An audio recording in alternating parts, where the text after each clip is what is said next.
Pancakes for Breakfast by Brianna Atkins. Snow has fallen overnight. It covered everything. The sun was rising behind the little red house. Auntie Kate woke up. Her cat, Fluffy Paws, was on her lap. Auntie Kate stretched up her arms while yawning. Auntie Kate went downstairs to freshen up. While she washed her face, she thought about breakfast. Specifically, Auntie Kate wanted pancakes for breakfast. Auntie Kate thought about pancakes while she put on her apron.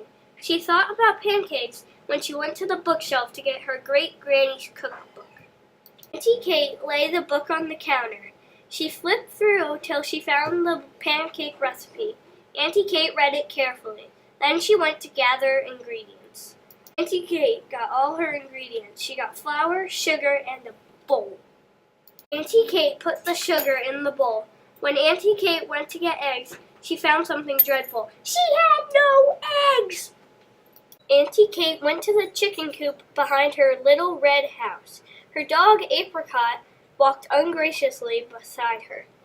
Apricot sat at the window patiently. Auntie Kate walked into her chicken coop. Only a few quiet and cooperative chickens laid eggs. Auntie Kate picked them up and started for her house. Auntie Kate had gotten just enough eggs to fill up her disappointing empty egg basket. The next ingredient was milk. When she went to the fridge to get the milk, she expected to see a white liquid, but her jar was sadly empty. After Auntie Kate got her silver pail and walked to the barn, Fluffy Paws mewed in annoyance when she got her paws wet and cold from the snow. While Auntie Kate milked her patient cow, Fluffy Paws sat hungrily on the hay trough. Felicia the cow graciously ate her hay quietly. Auntie Kate walked back to the little red house. She poured the freshly poured milk into the milk jar. Fluffy Paws sat, waiting for a drop of milk to fall. Auntie Kate poured the butter ingredients into a bowl. Fluffy Paws sat sneakily under the table, waiting for a sprinkle of sugar to fall. She poured the fine mixture of fixings into the butter churner. Auntie Kate started to churn the creamy butter. It was 5:25 a.m. She wakes up very early. By the time she finished, it was 7 o'clock a.m. Apricot peeked out behind her skirt. Fluffy Paws sat in front of the churner. Auntie Kate was very tired. Auntie Kate used a spatula and scraped the yellow, smooth mixture off the butter churner and into the bowl. Auntie Kate was very delighted with her hard work. Apricot and Fluffy Paws seemed delighted too. Auntie Kate scurried happily to the fridge. "Oh dear," she cried, "there's no maple syrup." Auntie Kate grumbled under her breath as she trudged through the snow for the third time. A little bird sat in her path. Chirp, chirp! She walked past it grumpily. After her grumpiness, she started to feel a little better when she got to her neighbor Charlie's house. He handed her a fresh, warm maple syrup bottle.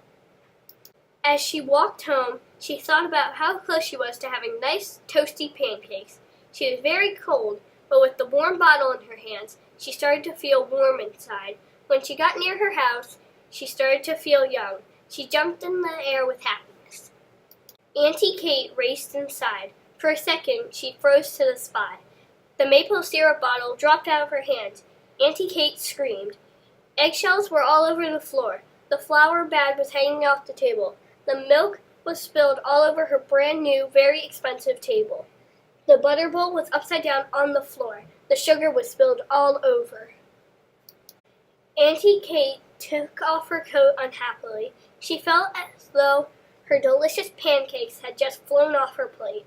Apricot and Fluffy Paws, very ashamed of themselves, hid behind Auntie Kate's skirt. She spied them just as they went behind her skirt. "Bad Apricot! Bad Fluffy Paws!" Auntie Kate yelled. She all of a sudden dropped her coat. There was a delicious smell wafting through the doorway. Pancakes! Without instinct, Auntie Kate raced towards the delicious smell. Auntie Kate found herself running towards her parents, Cat and Patrick Tridico's house. "Yum, yum," she thought. "My parents are the best pancake makers in all of Little Tree."